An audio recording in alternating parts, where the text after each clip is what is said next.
நான் முதல் முறையாக ஒரு ஒடுக்கம் என்றால் எப்படி இருக்கும்? எல்லாமே உடல்ல இருக்கிற அனைத்தும் ஒரே நேரத்துல ஒடுங்கி போறது அப்படின்னா எப்படி?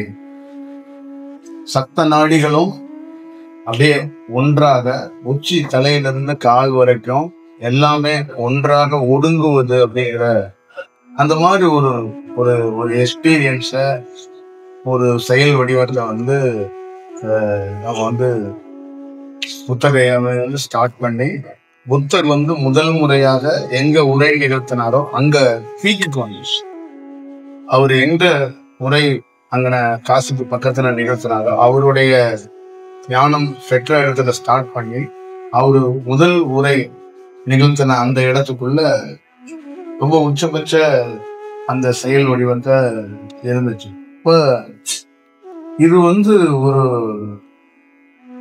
பிரபஞ்சத்தாக அந்த நேரம் அந்த திதி நட்சத்திரத்துல ரொம்ப தீவிரமா நிகழ்த்தப்பட வேண்டும் அப்படிங்கிறது இதுதான் விஷயம்.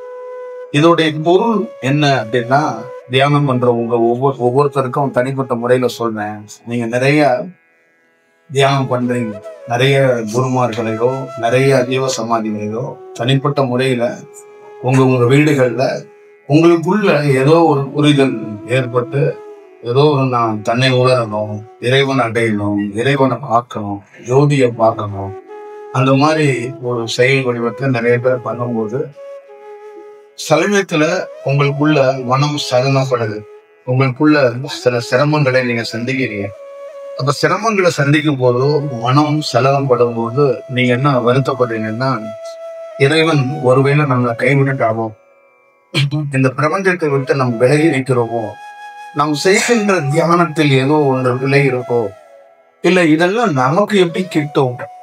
நம்ம ஒரு சாதாரண பெண்மணி, சாதாரண பையன், சாதாரண ஒரு மிடில் கிளாஸ், நமக்கு மாதிரி குரு வந்து சுவாசங்கிறாரு, மூச்சுங்கிறாரு, நரம்புங்கிறாரு, இடுப்புங்கிறாரு, கையங்கிறாரு, காலங்கிறாரு, நெற்றிங்கிறாரு, பின்னாடி முதுகு தண்டு முனிவருங்கிறாரு. என்னடா இதெல்லாம் எப்படி சாத்தியப்படுத்துறது? இதெல்லாம் என்ன? இது எப்படி இதை ஒழுங்குபடுத்துறது? ஏன்னா பல ஆண்டுகளுக்கு முன்னாடி தியாகபஞ்சந்தரையோ சிவவாய்க்கருடைய நூல் எழுந்து படிச்சீங்கன்னா தலை சுத்திடும். அதுவும் அப்படிதான். அதுக்குள்ள இருக்கின்ற உள்ள போனா அது என்னன்னே புரிய. அந்த மாதிரிதான் நம்ம வாழ்க்கையில் தொடங்கப்பட்டுச்சு. உங்க வாழ்க்கையும் அப்படித்தான். அப்ப நீங்க பல நாள் இந்த போராட்டத்துல தியானத்தையோ இறைவனையோ மேற்கொள்ளும் போது அதோடைய பயன் ஒரு நாள் வந்து அது ஒரு நல்ல செயலாக மாறும். அது எந்த நட்சத்திரம் எந்த திடீர்னு தெரியாது. திடீர்னு ஒரு நாள் ஒரு அனுபவம் உங்களுக்குள்ள ஏற்படும். அந்த அனுபவத்தை வார்த்தையால சொல்ல முடியாது. அது திடீர் என்று நடக்கும். அதே போலதான் பல நாள் நம் தேடப்பட்டோம். பல நாள் பல நகரங்கள்ல நம்ம சுத்தி தெரிந்தாலும் நம்ம அனுபவங்கள் அப்படின்னா 60-70 அனுபவங்களை பெற்றுட்டோம். ஆனா ஒரு பெரும் நிலை அப்படின்னு சொல்லுவாங்க. அந்த பெரும் நிலை அப்படின்னா அனுபவங்கிறது வேற, நிலை என்பது வேற. அந்த மாதிரி ஒரு செயல் வடிவத்தை நம்ம வந்து அந்த காசி நகரத்துல புத்தகையாவில இருந்து பார்த்தோம். அப்ப நம்ம என்ன தெரிஞ்சுக்கிட்டோம்னா, இத்தனை ஆண்டுகள் அந்த பயணத்துல ஏற்பட்ட செயல் வடிவத்துல ஒரு மிகப்பெரிய செயல். அப்ப பல நாள் ஒரு உழைக்கப்படுகிறவனுக்கு, பல நாள் தியானம் பண்றவனுக்கு, பல நாள் உள்ளுக்குள்ள புழுங்கி இறைவனை தேடுறவனுக்கு ஒரு நாள் நிச்சயமாக அது ஒரு பெரிய செயலை ஏற்படுத்தும் அப்படிங்கிறத நான் உணர்ந்தேன். நான் பல்வேறுபட்ட முறைகள்ல பல்வேறுபட்ட இடங்கள்ல நான் உட்கார்ந்து இருந்தாலும் அந்த பஞ்சமி திதியில ஏற்பட்ட மாதிரி என் வாழ்நாள்ல என்னைக்குமே அப்படி ஒரு அனுபவம் ஏற்பட்டதே இல்லை. அப்பதான் தெரிஞ்சிச்சு, பஞ்சமி திதி என்று உனக்கு இந்த மாதிரி ஒரு பெரிய அனுபவத்தை நீ அடைவாய், பெரிய நிலையை நீ அடைவாய். அந்த பஞ்சமி திதியை நாம் உனக்கு தேர்ந்தெடுத்து வைத்திருக்கிறோம், உனக்கு கொடுத்துருக்கிறோம். அப்போ ஒவ்வொருத்தருக்கும் அந்த மாதிரி ஒரு திதி, ஒரு நட்சத்திரம் இருக்கும். அப்போ ஒரு நாள் உங்களுக்குள்ள பல நாள் நீங்க போராடுறீங்க இல்ல, ஒரு நாள் நிச்சயமா செயல்படுத்தணும். இப்ப நான் 24ஆம் தேதி ஜூலைல மாணிக்கவாசகருடைய இடத்துல ஆடி அமாவாசை அன்னைக்கு இந்த புத்தகத்தை வெளியிடலாம் அப்படின்னு அங்க பேசி எல்லாருக்கும் சொல்லியாச்சு. அப்ப அதற்குள்ள புத்தகம் இன்னும் அடிச்சு வரணும். அப்ப அதற்குள்ள மாற்றப்பட்டதுக்கான காரணம் என்னன்னா, மாணிக்கவாசகருடைய நட்சத்திரம் ஒரு நட்சத்திரத்துல வருது. என்ன மகமா என்ன நட்சத்திரம்? அது ஒரு நட்சத்திரம். அடுத்தது பஞ்சமி. இது ரெண்டும் ஒன்றா சேர்றதே ஒரு அனுபவம் தான். இது ரெண்டும் திருப்பியும் ரெண்டும் ஒன்னா சேர்றது அப்படிங்கிறத, அது ஒரு நிகழ்வுகள் நடக்கிறது அப்படிங்கிறது ஒரு பெரிய விஷயம். அப்ப அந்த ரெண்டையும் ஒரு செயல்ல இருக்கும்போது ஒரு வேலை செய்யறது அப்படிங்கிறது வேற மாதிரி ஒண்ணு இருக்கும். அப்ப இந்த ரெண்டு செயலையும் ஒன்று சேர்த்து இந்த விஷயத்தை இங்கேயே பண்ணிடு அப்படின்னு அந்த நம்ம அனுபவத்துல ஒண்ணு வரும்போது அதை உடனடியா சாத்தியப்படுத்துறது மனிதர்களால சாத்தியப்படுத்த முடியாது. நல்லா ஞாபகம் வச்சுக்கோங்க, மனிதர்களால் சாத்தியப்படுத்துறது இது கட்சி கிடையாது. கிளை செயலாளர் கூப்பிட்டு, ஒன்றிய செயலாளர் கூப்பிட்டு, நகர செயலாளர் கூப்பிட்டு சொல்ற வேலை கிடையாது. இது பிரபஞ்சத்தால் நடத்தப்படுற வேலை. நம்ம இஷ்டத்துக்கு இப்படி மாற்றி கிட்டி எல்லாம் இந்த தியானத்தையோ இந்த பிரபஞ்ச செயலையோ பண்ண முடியாது. அதோடைய கட்டளையும் அது சில குறிப்புகளையும் அது வச்சிருக்கும். அது அந்த காலத்துல அந்த நேரத்துல அது ஓப்பன் ஆகும். அது சமயத்துல நமக்கு எப்படின்னா அந்த லாஸ்ட் மினிட்ல தான் அந்த பிரபஞ்சம் முழு ரகசியத்தை நம்மகிட்டே தெரியப்படுத்துது. அந்த விஷயம் அப்பதான் அதோட செயல் வடிவம் வருது. அப்ப அந்த டயத்துல இந்த மாதிரி பண்ணணுங்கும் போது ரொம்ப ஒரே நாள் எப்ப இது வந்துச்சு அப்படின்னா வெள்ளிக்கிழமை மாலையில வருது. சனிக்கிழமை ஒரு நாள் தான் ஆச்சு. பிரஸ்ல கொடுப்பாங்களா, குரூப்பு தான் பார்த்துக்கிட்டு இருக்கோம். கொடுப்பாங்க, போய் பண்ண அப்படின்னு சொன்னோம். அவங்களால முடிஞ்சதை ஒரு வேலை பண்ணி கொடுத்தாங்க. ஆனா அதை எப்படி சாத்தியப்படுத்துறதுன்னா பிரபஞ்சம் சாத்தியப்படுத்திடுச்சு, நம்ம சாத்தியப்படுத்துறது. அப்ப இந்த நாளை இந்த செயலை நீ செயல்படுத்து. அதுக்கு பொருள் என்ன சொன்னதுன்னா, விளைந்த நெல்லை அறுவடை செய்ய வேண்டிய நேரத்தோடு அறுவடை செய்து விட வேண்டும். இல்லை என்றால் பருவம் தப்புனால் மழை இல்ல வேற ஏதோ ஒரு சூழல் அந்த அறுவடை வீணாகிவிடும். அறுவடைக்காக ஆள் வரவில்லை, மிஷின் வரவில்லை, அவன் வரல இவன் வரல எல்லாம் காத்திருக்க கூடாது. விளைந்து விட்டால் அதை உடனடியாக அறுவடை செய்ய வேண்டும். நீங்க அத்தனை பேரும் என்ன, சிலது பயிரா இருக்கு, சிலது கதிர் விட்டு இருக்கு, சிலது சில வடிவத்துல இருக்கு. அப்ப சிலது அதுவே நான் விளைஞ்சிட்டேன் நானே அறுத்துக்கிட்டேன்னு சொல்லுது. இந்த மாதிரி சில வடிவங்கள் இருக்கும். அப்ப விளைந்து விட்டால் அறுவடை செய்ய நான் வர மாட்டேன், பிரபஞ்சம் வரும். அப்ப அந்த விளைந்ததை பிரபஞ்சம் ஒரு பொழுதும் வீணடிக்க. அப்ப சரியான சந்தர்ப்பத்துல என்ன பண்ணும், அதை அறுவடை செய்து விடும். அது மாதிரிதான் விளைந்ததை அறுவடை செய்ய வேண்டுங்கிறதுக்காக தான் இது உடனடியாக இந்த இடத்துல வைக்கிறதுக்கான ஒரு சாட்சிய கூரை ஏற்படுத்துச்சு. அப்ப இந்த நாள் எப்படியாப்பட்ட ஒரு நாள், எப்படியாப்பட்ட ஒரு செயல் அப்படிங்கிறத நீங்க பார்த்துக்கணும். இது வாழ்க்கையில ரொம்ப முக்கியமான செயல். ஏன்னா இந்த மாதிரி ஒரு அனுபவத்தை வாழ்க்கையில இதை பத்தி நிறைய பேசணும்னு நினைக்கிறேன். நிறைய பேர் பேசட்டும். நான் இடையில உங்களோட நிறைய இதை பத்தி ஒரு செயல் வடிவத்தையும் சொல்லணும்னு நான் கருதுறேன். அதனால தியானம் பண்ணிக்கிட்டு இருக்கிற ஒவ்வொருத்தருக்குள்ளேயும் உங்க நம்பிக்கையை நீங்க இழக்காதீங்க. உங்க நம்பிக்கைய சரியா வைங்க, சரியா கவனத்தை வைங்க, குழம்பாதீங்க, என்னை போட்டு அணத்தாதீங்க. நீங்களா இருங்க. உங்களுடைய உழைப்பு எப்பயும் மீன் போக, அதை மட்டும் நீங்க ஞாபகம் வைத்துக்க. ஒருத்தன் பிரபஞ்சத்தை நோக்கி ஒரு வேலை செய்யறவன் அது மிக சரியாக நடக்கும். அதுதான் நான் சொல்லியிருக்கேன். வாழ்க்கையில வேற எதுவும் இல்லை.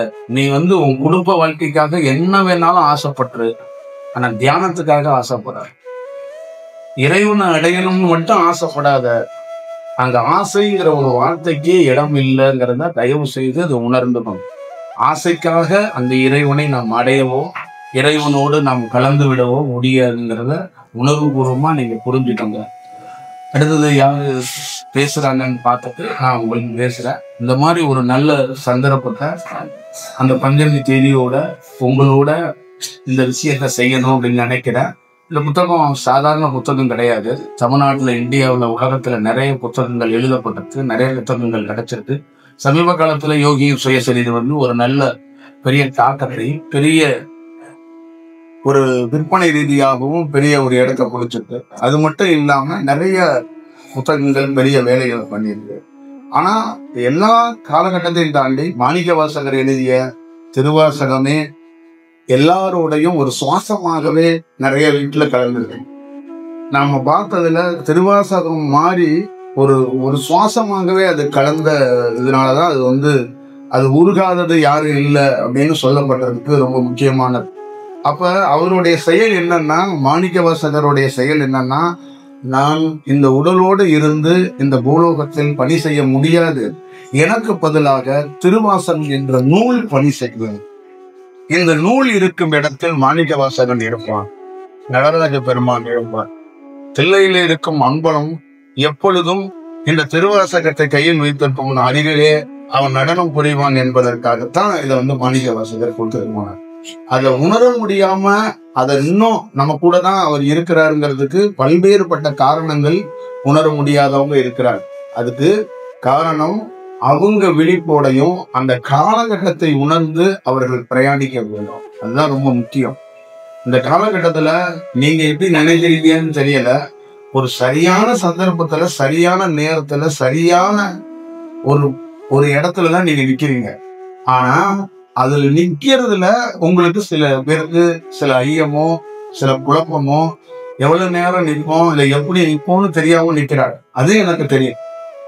ஆனா அது இல்ல, உணர்வு பூர்வமாக நான் என்ன சொல்வேன்னா, ஒரு நம்மளை அறியாமையே, இப்ப என்ன அறியாம காசியில இந்த மாதிரி ஒரு அனுபவம் கிடைக்குன்னு நான் போகவே இல்லை.